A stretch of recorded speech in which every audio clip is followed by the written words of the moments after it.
Welcome to Dependable Flame, where we explore vintage petrol lighters, ashtrays, tobacconiana, and other useful mechanisms. Make yourself at home. Today we have a vintage Prince automatic petrol lighter, a table lighter, hidden away in the form of a bowling pin. This is a lighter that we've had for at least a couple of years, maybe 3.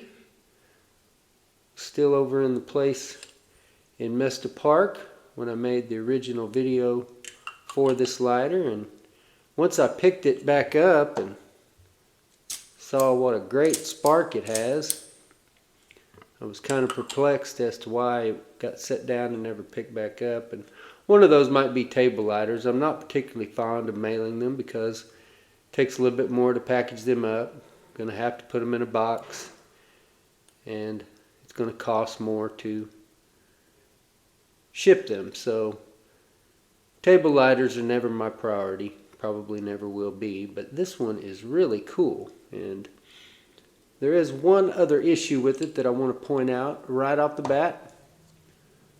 The insert fits in here really tight, and I have told you guys many times how bad my hands are.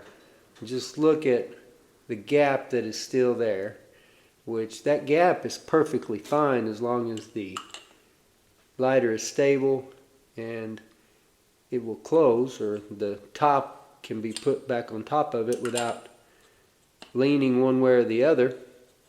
Then that is just fine for that gap to be like that. But I just want to show you how difficult it is to pull it back out of there. And so I have tried not to put it back in any further than was necessary. And I've also tried to locate a plastic implement like a comb or eating utensil or something of that nature, and everything that I've tried broke. So the only thing that I've really used are short, stubby, wide screwdrivers, or something like this. I believe this is a butane lighter wrench. Anyway, when it has been too difficult to pull out, then I have used one of those two. I just want to go ahead and disclose that because we are going to be selling this lighter. We're going to go ahead and fuel it up right now. I've already shown you how well it sparks. See, there it is marked Prince. And you know, you might be able to take a little hammer right to that protrusion in the body, the outside of the tank of this lighter insert, and maybe get it to go, well, actually there's 3 of them. So you might be able to tap those down to where that fits in there a little easier, but you never know.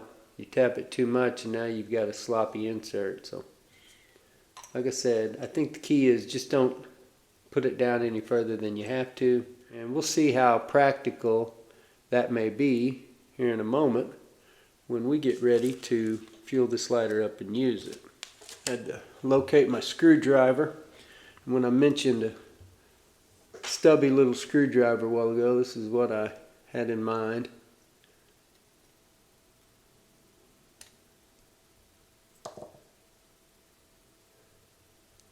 So we will remove this fuel screw, which is not the smoothest that I've ever dealt with.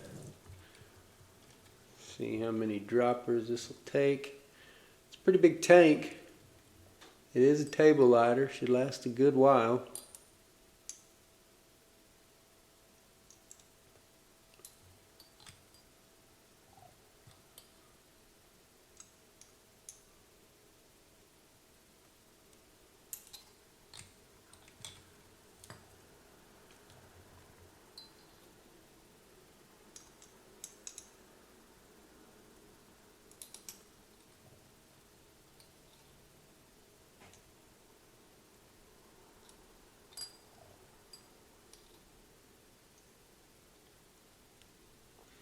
See it bubbling up there a little bit.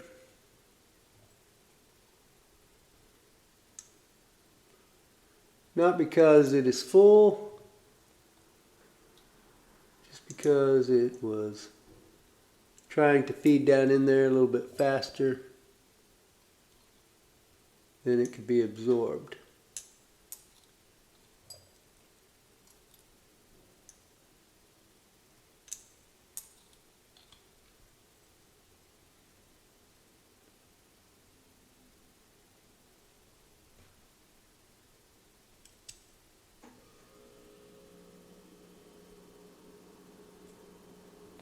I don't think that we have overfueled that yet, but we will give it a try just to see. It's always best to start any kind of screw, whether it be for the fuel or the flint. Try to do it with your thumb, your finger. It's always best not to put metal onto another metal plated object. Well, there we go. We're not overfilled, I don't think, but we're certainly fueled enough to light up. And so far that looks like an awesome lighter. Once again, keep in mind, don't want to mash that down in there. And that is a little bit of a gap, so probably need to go just a little bit more. And that closes better. Marked prints, Japan. I'm no expert on plastics. I sort of loathe them. So I don't know what kind of plastic this is. This Prince automatic Petrol table lighter, though, functions flawlessly thus far. Looks really clean. There is some soot down here around the ignition area, right in front of the flint. You can see firewheel looks pretty clean. I don't remember if this lighter had been used when we first got it, or if I was the one that fired it up for the first time. But either way, it hadn't had a whole lot of use, but enough to build up a little soot and carbon contamination between the wick and chimney areas that you can see there. We've also, in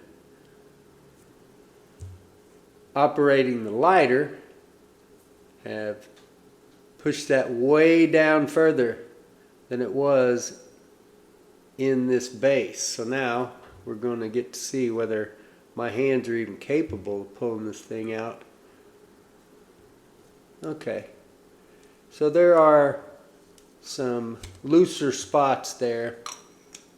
Thought maybe that had got it down in there too far and we were just going to be out of luck. But as you can see, it is possible to get it out of there.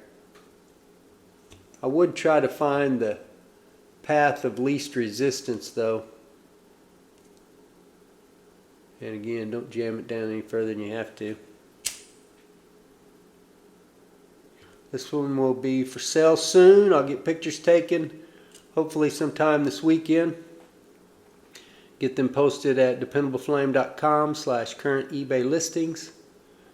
My priority through the holidays is going to be to always have a short to publish and hopefully a long form video as well.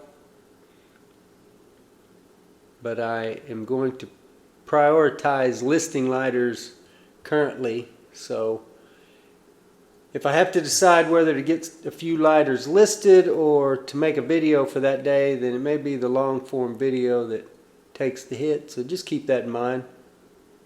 Nothing permanent. Maybe just for the time being. Or, I don't know. We all want to enjoy the holidays, be able to spend as much time with our families as we can, and I hope you guys are all able to do that. But this one will be listed soon, and this may be one of the more excellent functioning lighters that I have ever put up for sale. Until next time.